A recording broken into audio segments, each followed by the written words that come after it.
let's see. Okay, I have 12 grade 2 6-inch bolts. You'll see the heads say, let's see if I can get this to focus, 307A,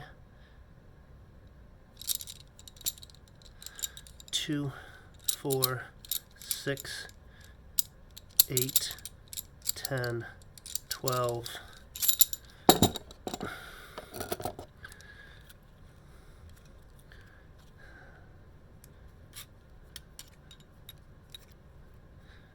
These are 5/16.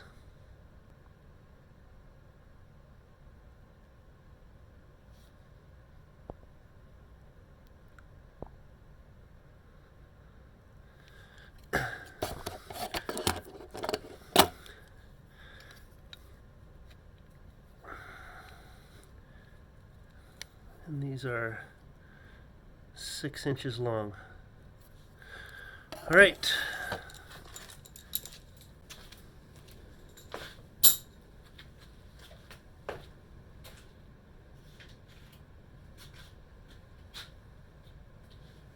And make it about the victims and their use of urine. Victims have varying tolerance levels for that kind of scrutiny. In this particular case, my understanding is Sally and family did not want to go through that process, and I don't blame her. I agree, but one could hardly argue that Sally had any recourse whatsoever with a rifle being pointed in their direction. This 30-year-old guy who has multiple ways to defend himself, and she's gonna what? Step in front of her husband and take the bullet? Right, and it just goes to show you never know who you're going to come across. Can you imagine being out 8 o'clock at night, dark road, heading out of town? It's rainy, it's cold, and some guy does a road rage incident right in front of you, slams on his brakes. You've got no path to get around him to avoid this confrontation, and now a guy pops out with a rifle in his hand. Holy shit, what do we do? And the picture that's being painted by the defense in this is that this man's just defending himself against an enraged, drunk person who's coming at him. And the DA's office has to come to a decision about the risks and rewards of going forward with the trial. Also, there's a risk of losing it all.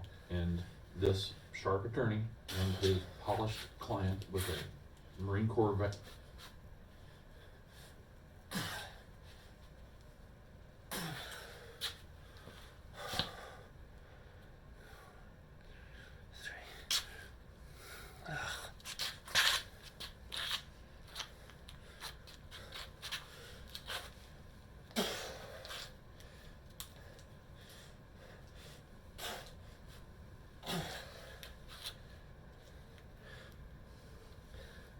They're going to parade this person up to say this is the most upstanding person you've ever met to a jury and he's just defending himself. Does a jury buy that? There's a risk associated with going to trial. But even with all of that, since you've been allowed to bring in his pattern of behavior, The wild card here is juries. I mean, you just never know. Maybe they're afraid of gun rights being compromised because of a case like this. So there's no chance they're ever going to vote guilty. Right, there's just, in my opinion, screwball decisions by juries that you're like, huh? They're real head scratchers. And yeah, I think as a cop, it's easy to say, we want to go to trial. We want to put it all out there and let them decide. There's a responsibility to the public at a certain point to say, well, we tried, we lost, this guy's out and about, and now he feels empowered to do whatever he wants because he just won his trial. And he's going to drive around with his rifle, and this type of thing may happen. Or what the DA ended up doing is making him an offer where he goes to prison, he gets convicted of a felony, he has to surrender all his guns, he can no longer ever own a firearm again. as if that actually happens, as we know. They don't usually play by the rules. True. Correct. But there's some accountability at least if he does violate the rules. Understood. And the victim's side of this is represented in this decision.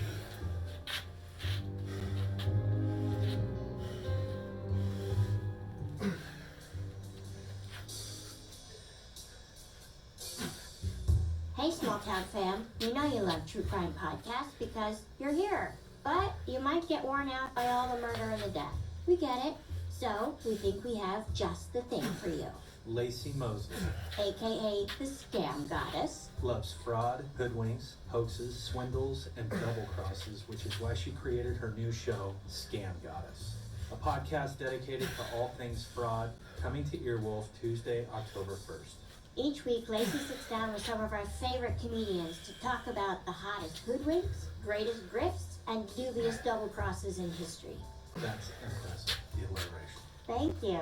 Comedians like Nicole Byer, Paul F. Tompkins, Lauren Lapkus, Jamie Loftus, Carl Tart, and more. These are funny people. So funny. So be sure to check out Scam Goddess when it premieres October 1st. You can subscribe now on Stitcher, Apple Podcasts, or wherever you listen. Do it.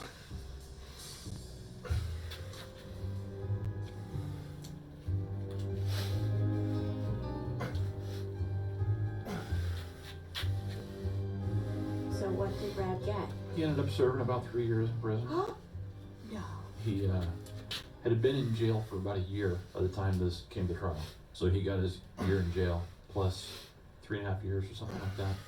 So I think he was totally sentenced to like a total of 5 years, but with the time served and good time, eligible for release at about 3.5 years, which is how much time he served. Oh my God. I mean, understanding that the witness doesn't want to go through it, surely a maximum 5-year sentence doesn't feel right when you've lost your husband. This is pretty polarizing too. I mean, if you were on Facebook in our little town, our little hamlet that we have here, you'd see Facebook posts of friends of friends of friends that would show up on your feed, and it would be completely in support of Brad. And then you'd see other posts where people are totally against Brad. I mean, it was kind of polarizing in this thing. People took sides. Really?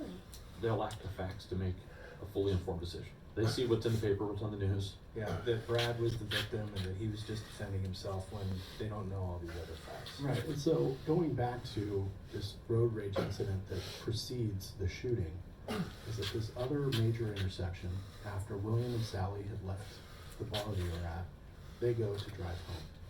They're on a well-traveled thoroughfare, 2-lane each way, center turn lane, approaching a major intersection controlled by a light. To go southbound, you take this parkway. To go northbound, you access the freeway and then head to the west. So it heads north and then it veers off to the west. My understanding is Brad is in the turn lane to access the freeway. William and Sally are in 3 lanes over in the right turn lane to go southbound. When they make that turn to go southbound, Brad adjusts, punches it, and crosses the 3 lanes to follow them southbound. And to this day, we don't know the real reason why they chased after him. The witness at the intersection reported exactly what Dave said. Is they were set to go different opposite directions, and when William turned, he decided to divert and chase after William. I think a lot of people don't understand that fact, that little tidbit right there. Brad was looking to kill somebody. I'm convinced that's exactly what it was. He was looking for an opportunity to kill somebody. And whatever excuse he had in his head to do it, that's what he was going to hang his hat on to justify why he did what he did. He had actually told a friend years before something along the lines of, if you're ever going to shoot somebody, make sure you're on the phone with 911 when you do it. He had told his friend that, and the friend called us and told us, hey, by the way, Brad told me this years ago. If you're ever going to shoot somebody, make sure you're on the phone with 911 when you're doing it. He's smart and savvy enough to at least have that recorded statement of his. It's memorialized at that point. He says whatever he says, and that's it. He doesn't have to say anything afterwards. Is it premeditated murder to do it that way? I thought so. I think a lot of us did. Yeah. I still work with the district attorneys who make the decisions on these type of cases. I can't sit here and completely second guess what decisions they made and whether it's right or wrong. They have a constituency to report to and say, I'm trying to do what's best for the community, and this is what I thought was best, was some accountability. And the DA came out and made a statement saying that exact thing. There's some accountability, but there's risks here. And we have to live with it now and say, hey, he got his time, he went to prison, he's out, or he was out. Do so. This seems like it's not quite the end of the story. You can't even write this stuff. So as part of this investigation, in addition to all the road rage incidents, all the stuff that happened, this guy ran a jiu-jitsu studio. There was an allegation while we were investigating this case that he had inappropriate sexual relations with a minor that he was training for his martial arts class. And the initial report was made. Then there was some backtracking by the victim, some lack of cooperation, not wanting to move forward to a certain extent. It's completely understandable. I know Detective Dave can speak more to this and how victims of sexual crimes can, at a certain point, say, I don't want anything to do with this, it's done, I'm not talking anymore. So that happened during our investigation. Well, after he got out of prison, worked for another martial arts studio and had another juvenile student, and he was alleged to have sexually abused her. He's a groomer. Checked a lot of boxes on the grooming checklist. And this victim, separate from his previous case, he's a trusted coach, right? He's got access to this juvenile, and he starts grooming her, which eventually turns into him getting his hands on her. And this one comes forward, and this case culminates in him getting arrested and he's back in prison. And now he's a sex offender. Weird, right? There's accountability on that front, at least. God. So he goes to prison for being a sex offender. He gets out. Any more contact with Brad? He's still there. Oh. He's gonna be there for a little bit. So does he get a harsher sentence for being a sex offender than for committing murder? I think he may have a similar amount of time, if not a little bit more, for the sex offense case.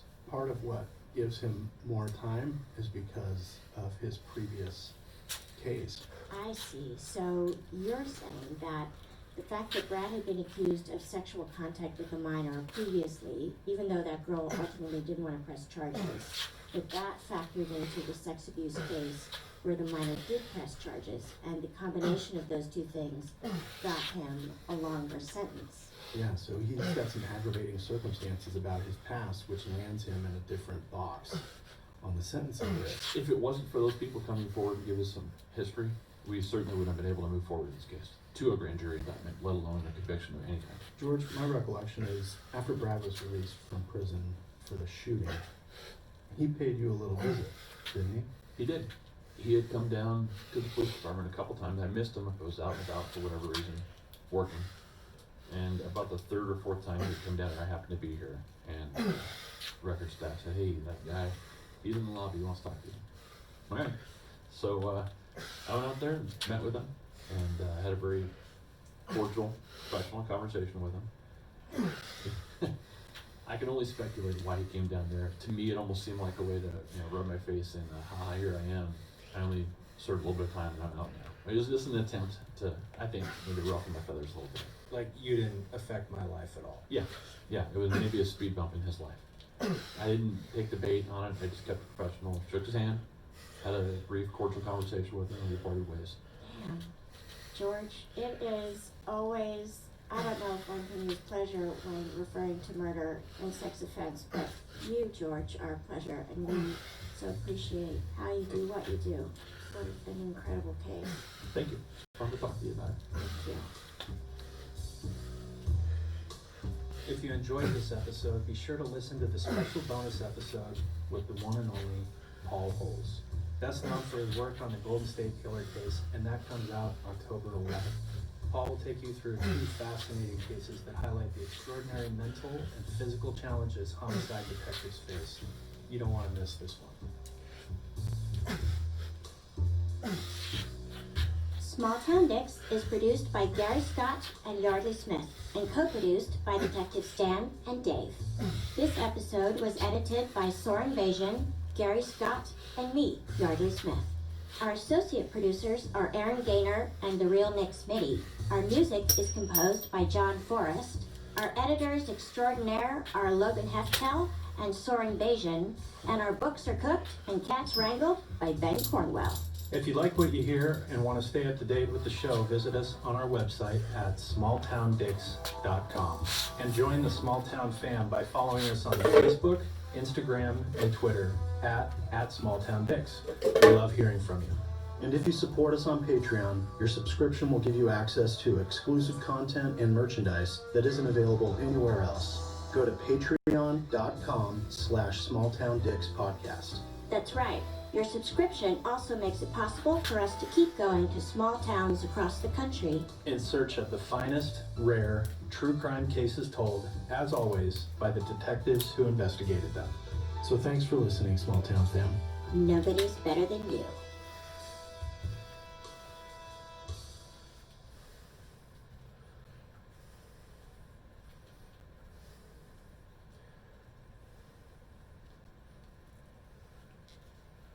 ¿Listo para trabajar? Comienza un buen trabajo en UPS. Conviértete en chofer para una de las compañías líderes en la industria o disfruta de un trabajo activo, manteniendo los paquetes en movimiento en el almacén. Gana hasta $21 la hora comenzando como chofer o de $14.50 hasta $18.50 la hora en el almacén. Además, disfruta oportunidades de crecimiento. Aplica hoy para chofer o empleado de almacén en upsjobs.com/Los Ángeles. Recuerda, es upsjobs.com/Los Ángeles. Year after year, Ford Commercial Vehicles have helped to keep businesses like yours moving forward because your future is our business. That's why right now you'll find valuable year-end savings on the powerful Ford F-750, the versatile full-size Ford Transit cargo van, the city-friendly Ford Transit Connect, and other Ford commercial trucks and vans built to help keep your business rolling. Together, let's make tomorrow work for you. Ford Commercial Vehicles, your future is our business. Hey folks, it's Scott and Forrest from the Astonishing Legends podcast. We're trying to get to the bottom of one of the biggest mysteries we've ever encountered, which is why hasn't everyone within the sound of our voices switched over to Mint Mobile for their wireless provider? I've saved around $4,000 in my two-phone household in the 20 months since I switched. My family is never going back. And now, Mint's sweetening the pot with a new unlimited data plan for just $30 a month. I used to pay $97 a month with my old provider. Leave big wireless behind and switch to Mint Mobile for significant savings because they're online only. Use your own phone with any Mint Mobile plan, keep your same number and all your contacts. If you're not 100% satisfied, they've got a 7-day money-back guarantee too. Help solve your own mystery of absurdly high wireless bills now.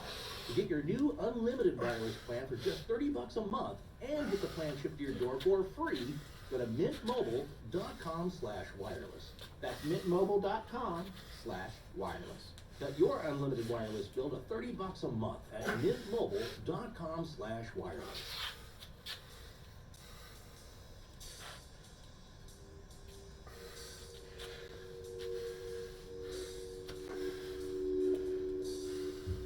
When a serious crime is committed in a small town, a handful of detectives are charged with solving the case. I'm Yardley, and I'm fascinated by these stories. So I invited my friends, Detectives Dan and Dave, to help me gather the best true crime cases from around the country and have the men and women who investigated them tell us how it happened. I'm Dan. And I'm Dave. We're identical twins, and we're detectives in small town USA. Dave investigates sex crimes and child abuse. Dan investigates violent crimes, and together we've worked on hundreds of cases, including assaults, robberies, murders, burglaries, sex abuse, and child abuse. Names, places, and certain details, including relationships, have been altered to protect the privacy of the victims and their families. Though we realize that some of our listeners may be familiar with these cases, we hope you'll join us in continuing to protect the true identities of those involved out of respect for what they've been through. Thank you.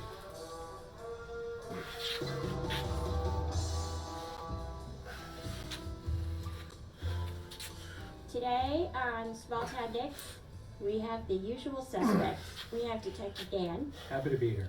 Detective Dave, Good afternoon. and Small Town Fan. We are very excited to have one of our favorite guests back, Paul Holes. Hi, Hi.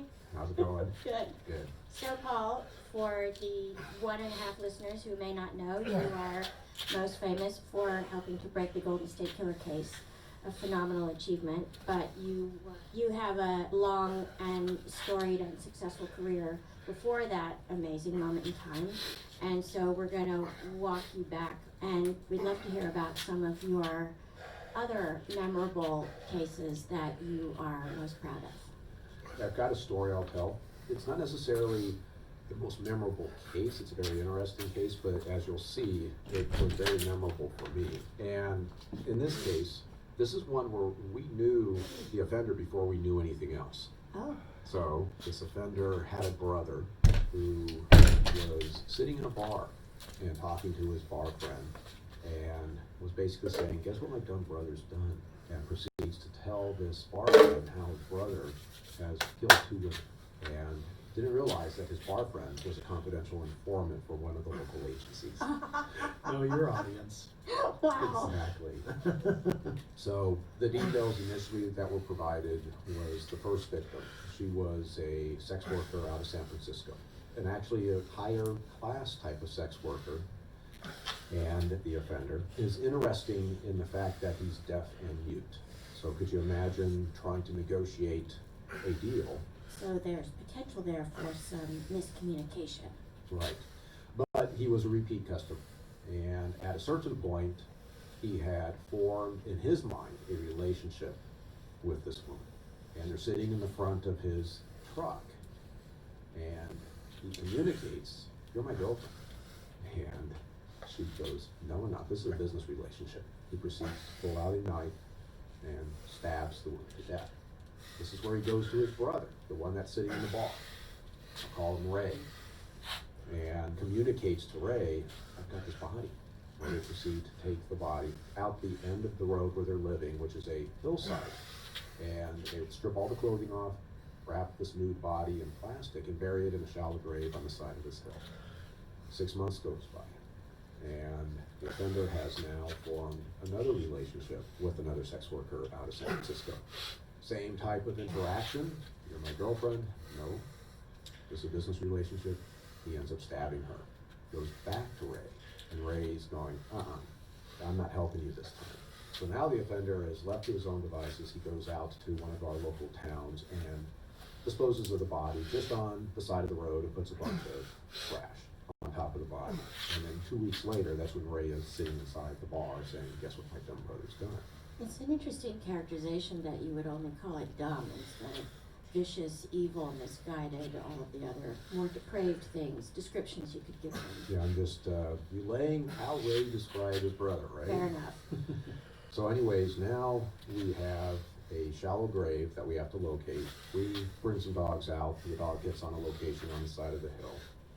I'm rolling out on this as a crime scene investigator, and my job is to recover the body and get it turned over to the coroner's office. How did you know where to search? So what ended up happening was when Ray told the confidential informant, the local agency, that agency, the detective who I knew well, went out onto the side of this hill with a shovel trying to find this grave but couldn't. Sheriff's office rolls out at that point, and it becomes a sheriff's case, and that's now how I'm out there. So we end up going down the side of this hill, clearing all the brush around the location where the dog hit, and we recover a body wrapped in plastic that's only buried maybe 8 inches down, which is pretty typical for bodies that are buried, because it is hard to dig deep.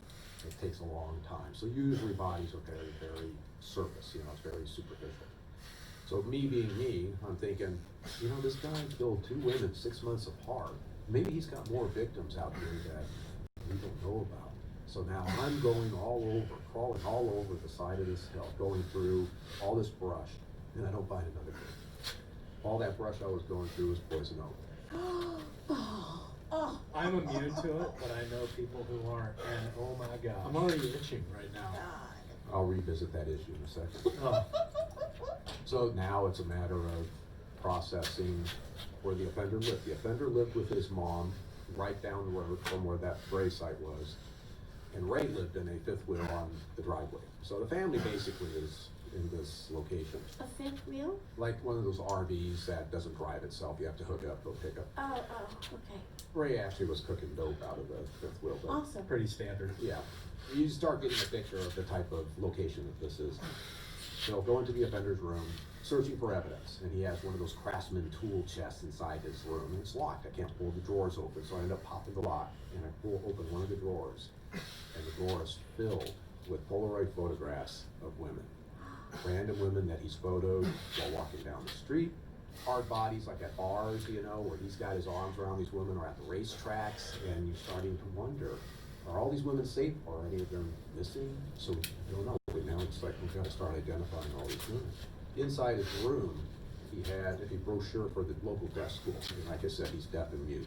And on the back of this brochure, he had written each of the women's names that he had killed and the dates he had killed them. He had started a list. There was a list? Yeah.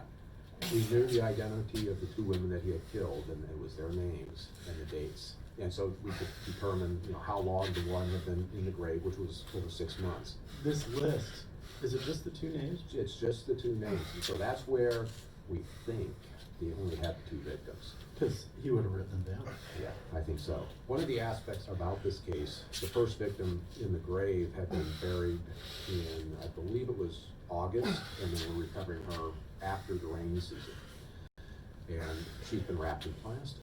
So when we go to pull her out of the grave, when you decompose, there's a lot of fluids, not nice smelling fluids that end up building up in the body. Well, it had all been contained in this plastic. So when we pick her up, all this fluid starts running out and pooling in the grave.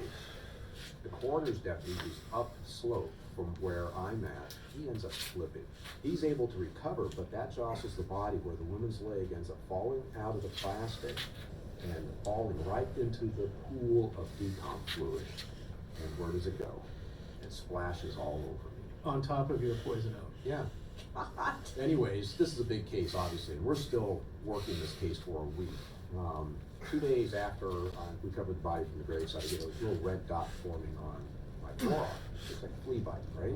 It kind of itched, and I go, oh, maybe that's poison oak. And I said, I've never had poison oak. That's all poison oak is. That's no big deal. The next day, I had oozing pustules on the back of my neck, on my forearms, and down my legs, my lower legs. But I'm still having to go into work. I'm still having to work this evidence. He had tried to burn each of the victims' clothing in the fireplace, so I'm sifting through ashes while my arms are wrapped in gauze to try to prevent the pus from dripping. I didn't know what the heck was going on. I said, oh, this is bad. I would stand in the shower and put it all the way on hot and put my arms in the scalding water because the burning sensation felt so much better than the itch. It was like the only relief. After about a week of that, I finally went into the doctor and like, oh yeah, no, you should have come in. Got put on the prednisone, which is like instantaneously all of a sudden the body is recovering. So does the decomp poison oak cocktail have any lasting effects? Well, the poison oak, it eventually cleared up on me, though I got some scars on my neck, and I think that's from the poison oak. The decomp fluid, imagine the bacteria in that. And I was garbed up in this Tyvek type suit. It's like to prevent from being splashed, but I didn't have any protection over my eyes or my mouth, and I was feeling the droplets strike my face. So you run a serious risk of exposure at these types of cases, whether it's because of decomp or just being in a very bloody car in order to photograph all the blood patterns inside a car. I'm now inside the car and there's blood all around me. And there's particulate in the air too, so you're breathing it in. I went to unfortunately it was a suicide, and within minutes of this suicide, I'm clearing this house and we get to the last room, and when we open the door you can smell the gunpowder from the weapon, but I can also smell the iron in the air from the blood. And when I walked out of the house after we found the victim, I wiped my face off and I had blood all over my hands. It was just in the air. It had vaporized in the air. That's how fresh this scene was when I got there. And you know, your mucous membrane, so your eyes and your nose and your mouth, all those things, they absorb these pathogens, and it could be really bad for you. You can get sick. Yeah, you can actually contract some serious diseases from that exposure. So is there any disinfection process, like, you know, in Silkwood, they wash you off for radiation? Is there any protocol for that? We always would practice or try to practice what we call these universal precautions when it comes to biohazards. When you're out in the field, it becomes much more difficult and you just use common sense. I thought I was protected in this case, and I wasn't. You know, I had something very unexpected happening, and next thing I know, I've got decomp fluid flying up and hitting me in the face. Oh, Yeah. Paul, before we get too far away from it, what happened with this guy? Was he convicted? Did he go to jail? So he confessed. That's how we know a lot of the details on this case. And the interesting thing about him is that he never stood trial. He was found mentally incompetent. And so he got sent down to one of our mental institutions in California. And I haven't checked. I don't know. Sometimes these guys get released from there and he could be out. I just don't know. I hope not. And that's what's nuts. These guys, once they're determined to not need mental health care or supervision anymore, you can't hold them criminally responsible because their sanction was going to the mental hospital and get found competent, and they get released back out into the populace. That's disturbing. So How did the police conduct the interview with this particular suspect, and did he show any signs of remorse? Well, again, the interview process, and I wasn't part of this. I was out there as a CSI. The two long now retired investigators that interviewed him, they literally were writing questions on a piece of paper and citing a piece of paper, and it was going back and forth. He doesn't talk. He can't hear. So in terms of his confession, he just provided the details of what he did. And I don't know anything in terms of was he expressing remorse or not. What happened to Ray? Yeah, did you arrest him for cooking meth? So Ray got popped for cooking the dope, and he died in prison.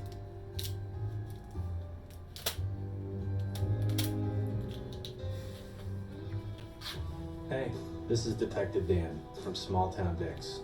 Can you believe we just launched our 5th season? I want to thank you all for listening. You, Small Town fan, make this podcast possible. And so I'd like to ask you to consider becoming a patron to help support future seasons of Small Town Dicks.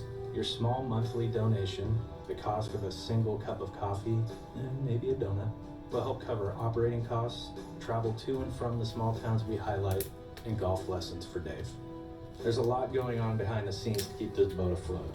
To thank you for your support, you'll get access to a whole bunch of goodies like suspect interviews, 911 calls, insider interviews, and more. To join the Small Town super fam, go to patreon.com/smalltowndickspodcast. There's already some cool stuff waiting there for you. Whatever you choose to do, thank you for being a listener. No podcast fans are better than you.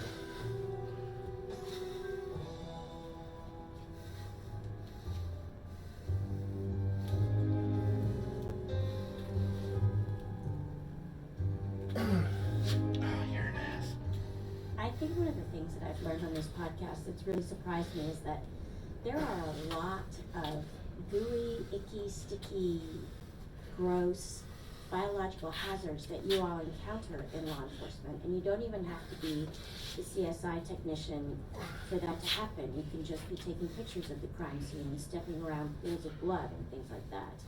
It's just not something that you think about as a layperson when you think of police work. Hats off to all of you, honestly. This case is an example of some of the serious aspects when it comes to dealing with decomposing bodies and biohazards and natural hazards. There's a case that comes to mind that I think would really underscore that. And this was a horrific situation where a guy is a fugitive, he's wanted for murder, and he ends up sneaking back into town, in a town in Contra Costa County, and breaking into his wife's house, where he shared 2 young daughters with this woman. And the wife wasn't there, but the 2 girls were. And he ends up taking them hostage. So now we have a standoff. SWAT rolls out, and they surrounded the house. And hostage negotiators are on the phone with the guy. And the guy is basically saying, I want my wife on the phone. And the hostage negotiators are going, no way. He's going to kill the 2 little girls while mom is listening. So they refused. And then this standoff, I believe, lasted for almost 3 days. And this guy has a gun inside the house, and so he's shooting out of the house, out of the garage, where he thinks the SWAT guys are. But then eventually he kills the 2 little girls and himself. There were 6 and 3. And I'm not going to go into details, but it's just wrong when you see like a baby bottle with blood on it. Or, you know, those Velcro shoes with cartoon characters, and my kids were the same age at that point. And they had the same toys, the same shoes. You see the kids, the photos of them alive and happy up on the shelf. So anyways, we're processing the scene. This was like a hoarder house, but they weren't hoarders. Some people just lived in atrocious conditions. So we're there for days, largely because so much crap is inside this house. You know, trying to document everything. And I go out, I'm out of crime scene tape, and this woman comes up to me, and it's the kid's mom. And she's now in the process of trying to arrange a funeral for her 2 little daughters. And she's saying the youngest, the 3-year-old, had this doll that she would drag around with her everywhere, called Baby Doll. And she goes, I need to bury my daughter with Baby Doll. And I was like, okay, I'll get you Baby Doll. So, you know, now my life's mission at this point is to find Baby Doll. And I go inside this house where it's just piled with stuff. I'm in there and I can't find Baby Doll. I go, are you sure Baby Doll's out there? She says, absolutely. And then got to find it. So I'm back and forth like 5 times. I just can't find it. And she's starting to get frantic. She's like, she has to be buried with Baby Doll. After probably 2 hours of me looking for Baby Doll I just happened to pick up, there was like a sports coat that one of the investigators had laid over a dining room chair, and there was baby doll. You know, so I'm coming out with baby doll, giving it to mom. She's in tears at this point. No blood on the doll or anything like that? No. I've had parents with suicide victims, and you give the gun back to the parents, and it's got blood on it, and they lose it. Yeah. You try to soften the blow at the beginning and say, hey, so this gun, it's in a bag, it has your son's blood on it, I want you to be prepared to see that. If you're giving the gun back, why don't you clean it off before you hand it back to them? That's a great question, and I've actually had a father say, I want the blood to be on there, that's my son that is on that gun still. I can't even imagine. Yeah, me too. It's an age-old question, you know, I've had teenagers die, suicides, or a kid, probably 19 or 20 years old, he'd been drinking with his buddies all night, and he passed out drunk, he vomited, and he drowned in his own vomit. And he was discovered the next morning, so he lives with his roommates are crushed. The parents show up after one of the roommates calls the parents and says, you know, Johnny passed away last night, and the parents want answers, and I get that, but we've got a job to do, because I need to figure out if there's another reason for why this happened. And parents are demanding to see their child, and it's not a very flattering picture when you see this child with vomit on his face, and he's passed away with vomit on his face. But who am I to tell that parent that you can't see your child after I've finished that crime scene? I wouldn't want to look at my brother in that position and that be the lasting image that I have, but I can't speak for a parent. They just want to see their child. They do, and they want to say goodbye, and they want to say goodbye on their terms, and I'm never going to be the person to deny them that. But it's those types of things where you recognize these are real people, these are real emotions, and that lives with you. So speaking of that, where does it go? Where do you put it? It gets buried. Anybody that's in this field experiences that type of real life.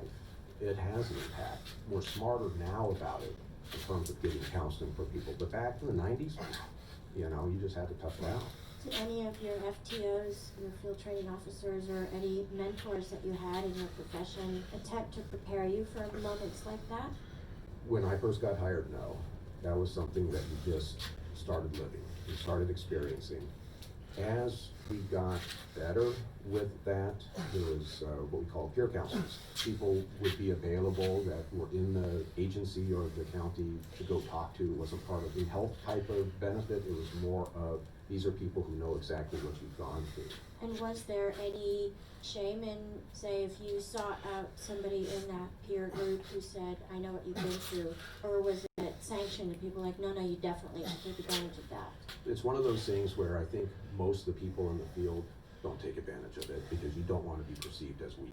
But once I moved into management, I did have some people that had expressed some emotional distress, you know, and you're providing them resources and giving them access to whether it be these peer counselors or even through the mental health benefits. But at least under this type of situation, you can't force them to go. There's a stigma in the industry about you don't want to be perceived as soft, or not to say you care too much, but that you let it affect you too much. So you talk to cops and first responders, firefighters, paramedics, who would see human tragedy often. You definitely compartmentalize it and you just stuff it away, and sometimes you deal with it, sometimes it deals with you.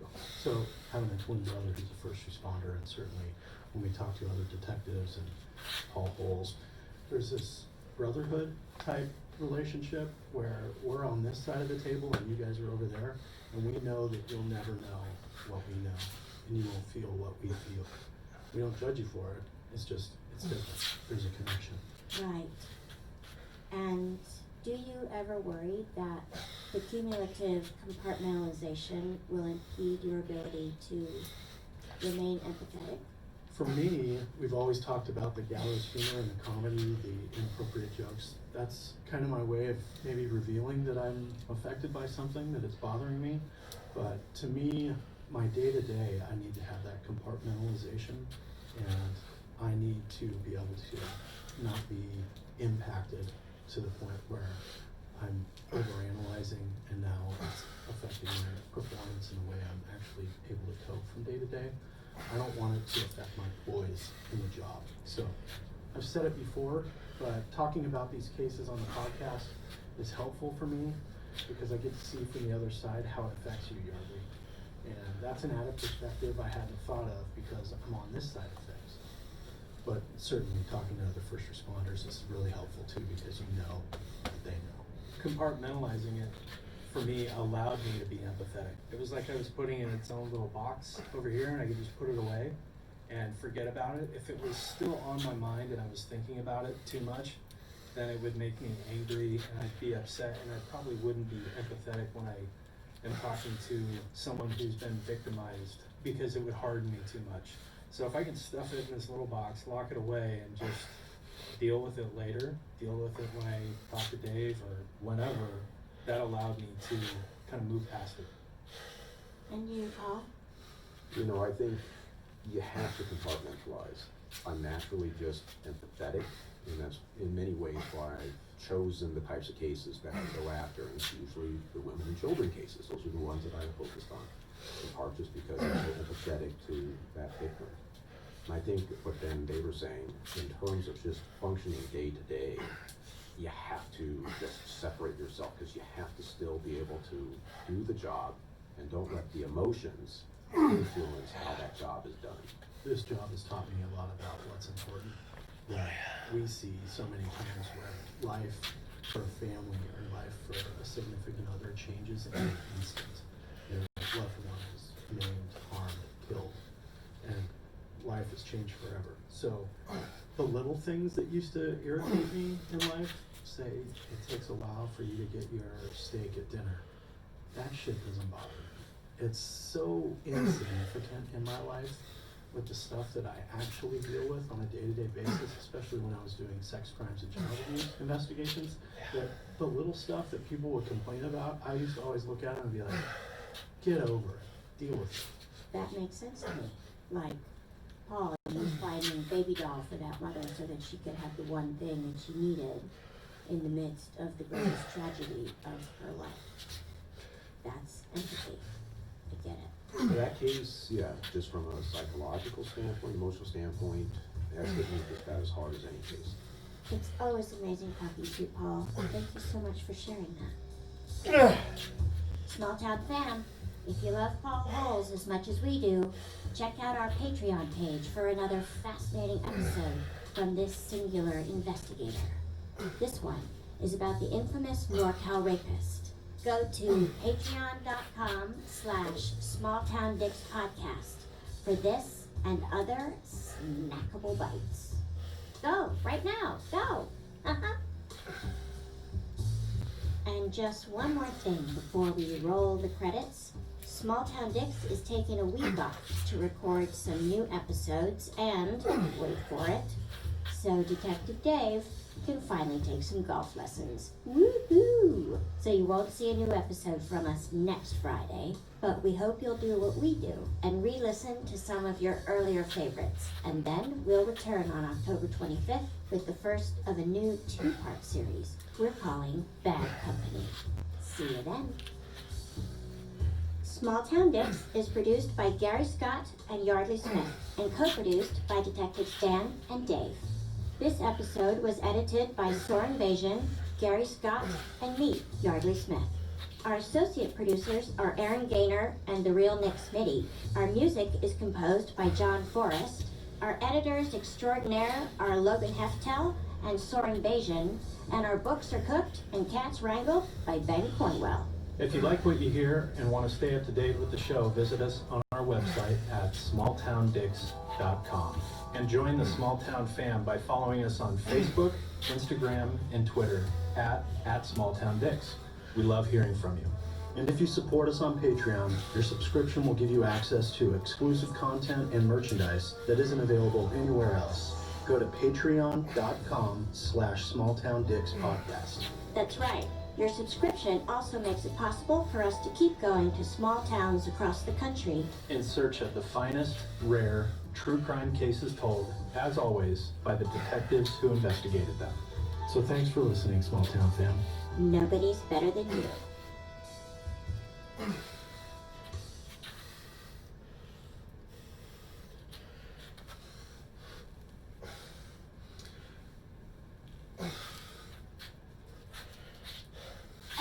Prime members now get free grocery delivery with a minimal order. You'll get your groceries with 2-hour delivery. So in that time, you can finally figure out where the biblioteca is. Learn how to play the acoustic guitar, and I guess get a puka shell necklace. Do a makeup tutorial, but realize halfway contouring is hard, and you're beautiful just as you are. Whatever it is you're doing with your time, your shopper will be carefully picking out your favorite organic meats, produce, dairy, and snacks, while providing contactless delivery to your door. Free 2-hour grocery delivery, now with Prime.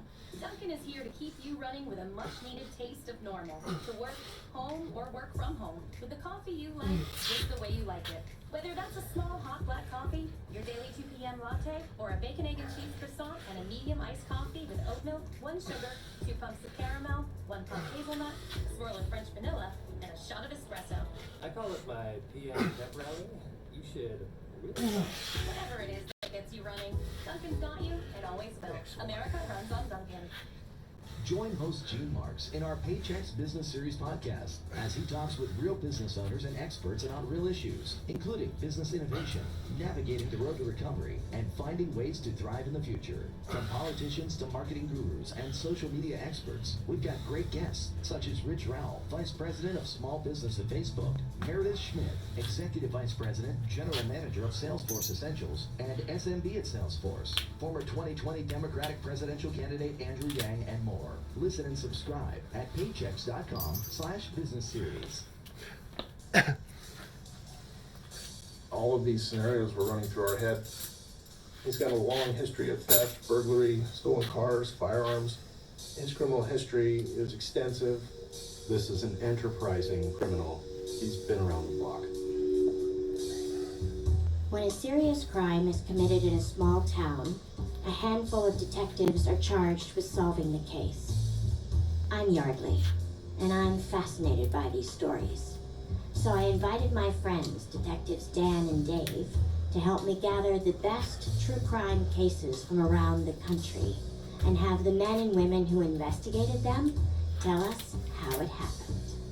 I'm Dan. And I'm Dave. We're identical twins, and we're detectives in small town USA. Dave investigates sex crimes and child abuse. Dan investigates violent crimes, and together we've worked on hundreds of cases, including assaults, robberies, murders, burglaries, sex abuse, and child abuse. Names, places, and certain details, including relationships, have been altered to protect the privacy of the victims and their families. Though we realize that some of our listeners may be familiar with these cases, we hope you'll join us in continuing to protect the true identities of those involved out of respect for what they've been through. Thank you.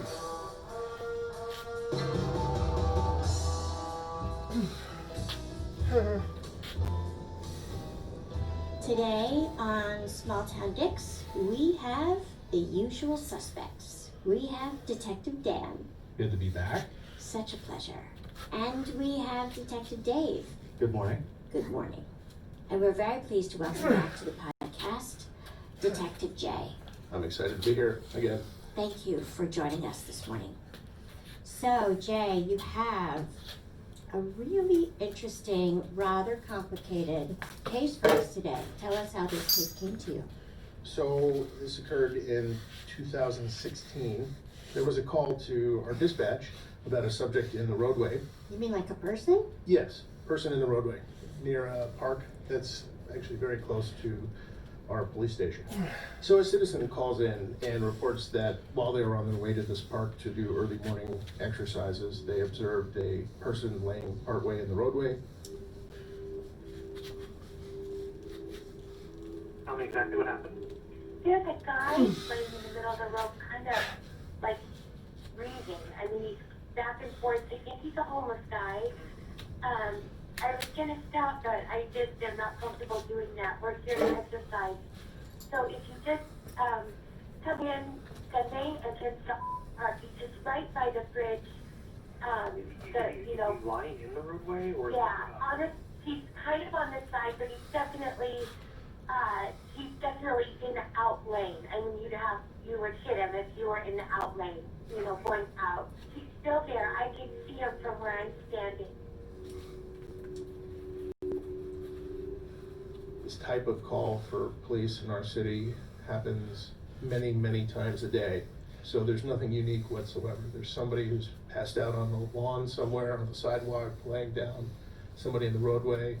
Just the other day, I heard 3 of these being dispatched out. Is this because you have a large homeless population, or? We do. Our community has very effective services available to homeless people, which causes them to tell their friends, and their friends from other communities come to our community because we have such great services for the homeless. Got it. They actually come on buses. Is that true? Yes. Oh. This park that we get called to, it's a long park, it parallels the river, has lots of running paths, biking paths, and there's a fishing area as well. What time of year, what season is this? So this is May, and this call comes in at just after 6 in the morning. It's not freezing out? Nope. Okay. And fairly typical of a caller in that situation, they don't want to go up and check on this person because it's uncomfortable for them. We're used to dealing with that, so I'm sure when that got dispatched, it's like, okay, some guy drank too much last night, he's sleeping where he fell. Right. So patrol officer responds. He comes from our police station, which is less than a mile away. It's a very quick drive, and shows up. And as he's getting out of his car, he immediately calls for Code 3 medics, which is emergency response, lights and sirens, because he can see that our person laying in the roadway is covered in blood. Oh, no. So the patrol officer contacts the person on the ground, our subject, and he identifies himself as Stephen. Stephen's laying halfway in the roadway. He is covered in blood, and Stephen doesn't say how he got injured. He's not really communicative. He's losing consciousness in and out as the officer is waiting for the medics to arrive. At one point, it's kind of an interesting thing. The officer doesn't know how he got injured, so he starts shining his flashlight up in the tree, which is directly above where our guy's laying, thinking that perhaps he may have fallen out of a tree. Like Back to the Future. Yeah, you learn to assess all possibilities on something like this. So he can't see where the blood is coming from? That's correct. And it's not readily apparent, I'm guessing, that he's been stabbed or any other method. That's probably why he's looking up like, this guy's covered in blood and he landed here. How'd he get here? That's right. And it's not a place where you would expect somebody to either intentionally lay down, because while it's partway in the roadway, it's next to some shrubbery. While the officer's talking to him, 2 guys on bikes ride by and identify themselves as friends of Stephen. They said that earlier in the evening, Stephen had been camping with them near a place called The Tunnel, which is an intersection just a few blocks away. And they said that he was also camping with another guy named Aaron inside the bathroom. This is the bathroom in the park. And they start asking Stephen what happened to him, and Stephen's not responding. So they bike off, head towards the bathroom, and when they get to the bathroom, they immediately come back and tell the officer that there's a huge amount of blood contained within the bathroom. So now we've got 2 potential crime scenes, one where Stephen had been found, and this restroom that's about 250 feet away. The medics arrive and they take Stephen and transport him to the hospital. While on the way to the hospital, the medics talk to Stephen and ask him what happened. And Stephen's not really responding. Then at some point, the medic asks Stephen if he had done this to himself. And then Stephen says, it doesn't matter. And then he was asked again if he had done this to himself. And Stephen said, yeah. That's the last word spoken by Stephen. He bled out. He did, yes. He gets transported to the hospital where he's pronounced deceased a short time later. Oh, no. He had been stabbed multiple times in the abdomen, and that was the cause of his death. The patrol officers find where his coat had been taken off by the medics, and right near there is a small pocket knife. And we're talking about a pocket knife with perhaps a 1-inch blade. Now, looking at these injuries, including his intestines that started to protrude from his abdomen, it's unlikely that that knife would have caused any of those injuries. Even though he said he had done this to himself, we're thinking that he's not thinking clearly as he's reporting this, or he's trying to hide something, because there's no way that little knife could cause those injuries. So next, while the patrol officers are setting up the crime scene, both at the bathroom and near the bridge where Stephen had been located, the 2 guys on bikes come back up to the officer and they contact him. They said there was a male they had seen in the bathroom with Stephen, described him as a male in his 50s, and he had salt and pepper hair, scruffy beard, and they said they spoke with that man, and that man told them that Stephen had been attacked by 3 masked men. And immediately, this just sounds ridiculous. I mean, really, 3 masked men come in and kill some guy in the bathroom randomly. So we didn't really believe that story.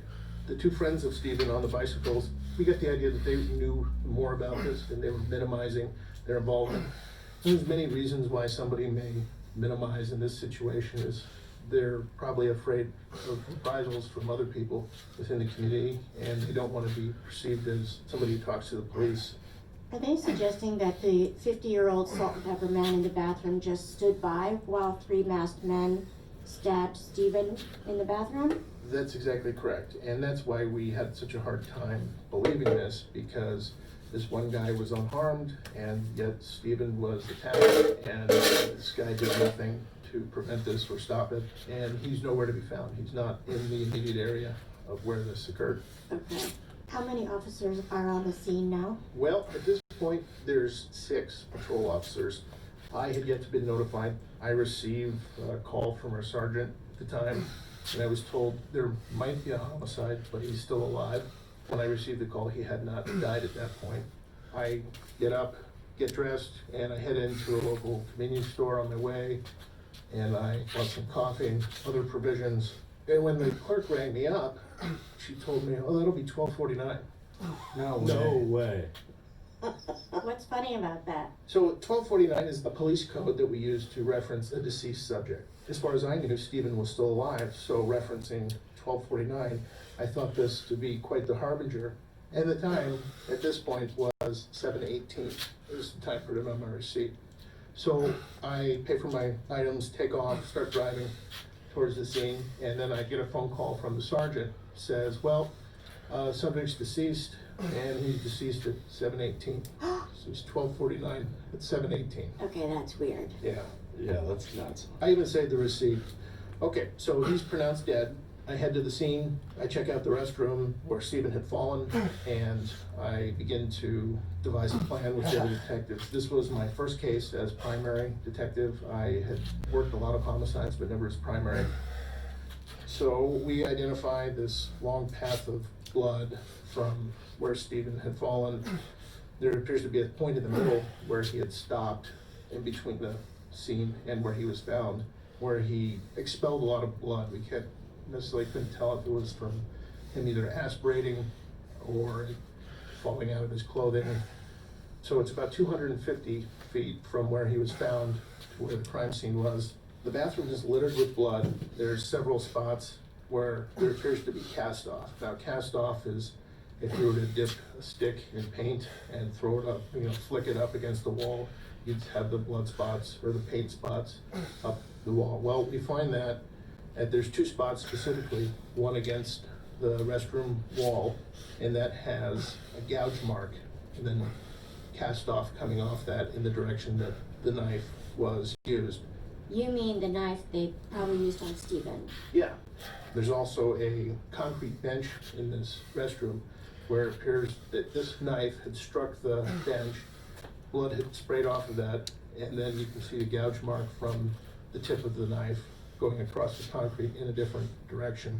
So there's a gouge mark in the wall of the bathroom as well as a gouge mark in the bench itself. Yes. And then there's many passive blood drops throughout the whole bathroom, as if someone's standing or walking very slowly when blood's falling. So this park, there are so many avenues for someone to leave the scene. You can go east, west, north, south. You can float the river, you can get across the river by going different directions and using bridges. Right, and it's a huge park that's near a large stadium. I imagine almost all of your patrol officers were heading to that area, trying to get in a position to where they can contact pedestrians leaving that area. Your search area, it's gonna be wide. We're talking miles.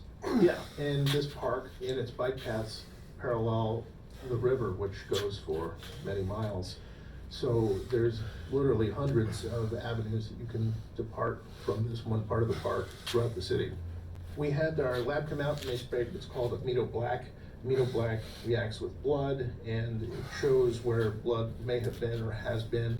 And we sprayed that whole restroom with that so we could get an idea of if there's footprints in blood, shoe prints, if there's fingerprints in blood that might not readily be available. Okay, to that's an hour. just the naked eye. I'm going to finish this fourth one up. Similar? Yes, yes it is. And You I don't will need call it. to turn off the lights for AminoBlack. You can just view it in normal room light.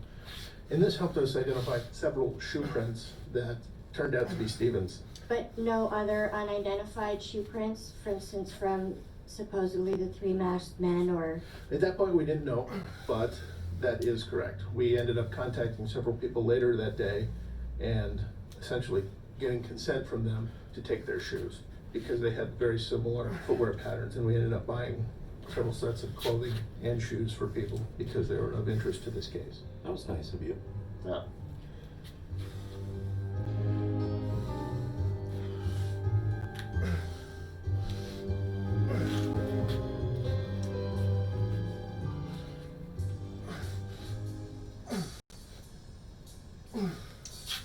Small Town Fam, are you ready? Guess who I have with me? I have Detective Dan. Hey. And I have producer Nick. What's up? What's up? Gentlemen, let's talk Daily Harvest. I'm actually really ready to get back into the swing of things. After all the summer barbecues and eating out during vacation, hello hot dogs at ballparks, I'm ready to get back into the habit of eating what's actually good for me. But you know how it is, meal prep can be really overwhelming. So that's what's great about Daily Harvest. Daily Harvest makes it easier than ever to get back in the habit of eating more fruits and vegetables with thoughtfully sourced, chef-crafted food that can be prepared in less than 5 minutes. Did you guys know that you can fill your box with more than 65 different options? More than a dozen. It's way more than a dozen. Like ready to blend smoothies, some hearty soups, maybe even some savory harvest bowls. Plus, everything stays fresh in your freezer until you're ready to eat it. That is a game changer. Each Daily Harvest cup takes one step to prepare with room for customization. You can heat a harvest bowl and top it with avocado or a fried egg. Me, I like the banana and greens. For me, it's the quinoa and chipotle that I smash about 6 o'clock every evening. Then I wash it down with a vanilla bean and cacao smoothie. Look at you. All of Daily Harvest's ingredients are sourced and selected for maximum nourishment and peak season flavor. Daily Harvest is the quickest and most convenient way to eat a delicious and nutritious meal or snack, whether you're at your desk, on the go, or studying hard. So go to dailyharvest.com and enter promo code SMALLTOWN, that's all one word, to get $25 off your first box. That's promo code SMALLTOWN for $25 off your first box at dailyharvest.com. Dailyharvest.com. Do it.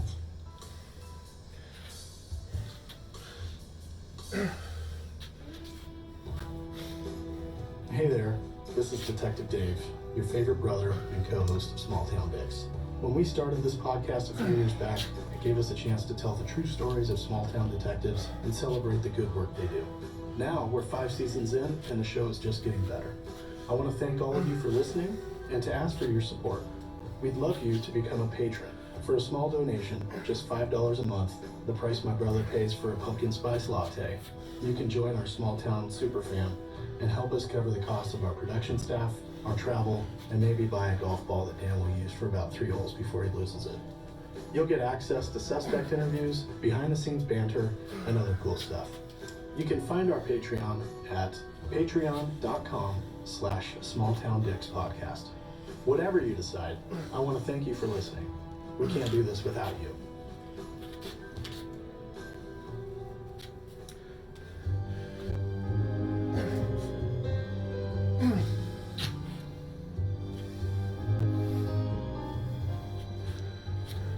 So now we start to look into Stephen. What's he about? Where's he from? What he does? Stephen is from another state. He had come to our town about 2 years prior.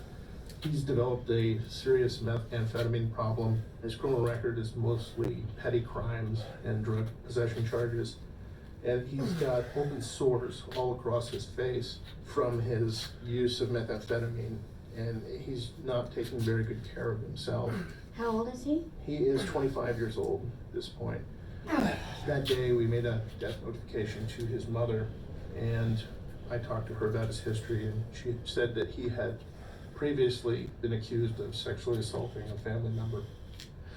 So we go to the autopsy, and during the autopsy, we find multiple stab wounds. Most of them are on the left side of his body, and one of the things we find right next to his stab wound is a tattoo of a bloody knife. And the irony in this case is immense. We also find that he has a broken orbital socket on his right eye, and there's some fresh injuries that are not stab wounds, but look like the skin's abraded. And we also find some defensive wounds on his arms and fingers, and whatever he was attacked with, he tried to fend off. He also tests positive for opiates, THC, and amphetamines. So we also begin to evaluate his clothing, and we find that his leather jacket that he was wearing had multiple large stab wounds, completely inconsistent with that knife we found on the ground. Again, this mystery pocket knife that Stephen had on him, that's what you're talking about? Yes, these wounds are about 4 centimeters wide, which is a large knife. It's not a pocket knife. It's not a pocket knife. And the size of the wound doesn't always directly translate to the size of the blade, but they were consistent throughout his coat, so we're thinking that likely this was a very large knife used. Are you saying the size of the wound doesn't always correlate to the size of the knife in general, or in this case in particular? Well, in general, because if you were to use a knife and stab someone without the person moving, you would likely get a directly correlated size of injury to the knife. But if somebody's moving, the knife can slice, it can tear, and as in this case, I would think that Stephen was moving around while this was occurring. Right. I'm picturing with the defensive wounds and looking at the photos, this is a frenzy. He's fighting for his life, trying to avoid getting stabbed in the torso, and so he's taking it in the forearms and the fingers. And he's taking a beating too. He's got a fractured orbit. He's getting punched, probably kicked, and stabbed at the same time. It's brutal. Right, if you think about it, he's got this broken eye socket, which indicates he probably got punched or hit with something. Somebody who's doing that is probably not going to have a knife in their hands while they're doing it. So does it suggest there's multiple people and that's consistent with the witnesses saying there's 3 guys? Or was it a fight and then somebody goes, you know what, screw this, I'm pulling out the knife. So it's confusing, and you've got people who are providing information, but you have to evaluate how credible that is the whole time, so it's difficult. Yeah, that's a great point, and in hindsight, I know the answer to that, but at the time, we absolutely did not, and all of these scenarios were running through our head. So when we bring the 2 guys on bicycles back to the police station, we talk to them at length, and they give us a different version. They said, well, here's the thing, we didn't want to tell you in front of everybody else, but the guy in the bathroom is Aaron. And Aaron's also a homeless male who lives at the tunnel area. And the police had come earlier that morning and contacted several people, given them warnings for prohibited camping, because this tunnel area is just a bike bridge, and people camp out there because it's out of the elements. And when the officers contacted them, they said, you gotta leave.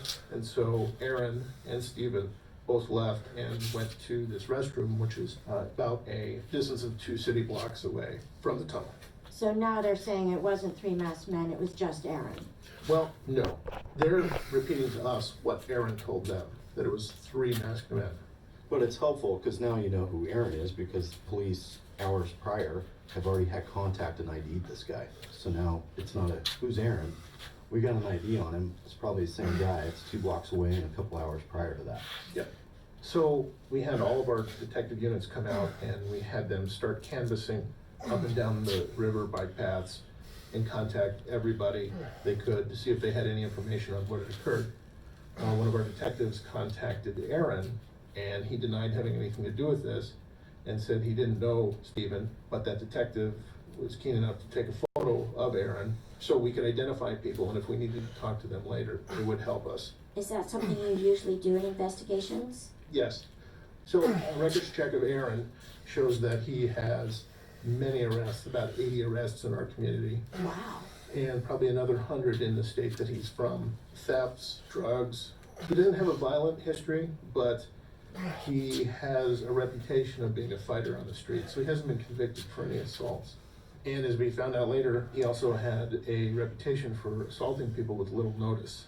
We go through a report and find that he had assaulted another transient at the tunnel area, and that transient had filed a report with the police, and it was still under investigation. It had just happened a very short time prior to this. So you get a little glimpse of Aaron can snap, and he is violent, even though he doesn't have that in his arrest history, certainly his life history. He'd probably be a guy where other transients would see him coming and probably veer out of the way. Exactly. Somewhat of an enforcer type. So we pulled the video from our police car's in-car video system, and we went back through that. And one of the things we find is that Aaron, who's wearing a bright blue jacket, is seen walking away from the bathroom. So he is coming out of the park. The bathroom's maybe 150 yards, 200 yards into the park, and he is walking away from that as the first officers are arriving. Nobody knows he's involved at that time. They're going for a subject down call, and they don't know he has any relevance. Oh, I see. So the camera catches Aaron walking out of the park while your guy is checking on Steven, who's laying in the road. Yes. Copy that. Now, Aaron said he was never over by the restroom. He'd never had anything to do with Steven. So this definitely piques our interest because he's lied to us. Somebody has put him at the crime scene. And the other thing is he's also changed clothes at this point. So we send our patrol officers out and they contact him, and turned out he had a warrant and they arrested him for that. And we bring him back to the police station.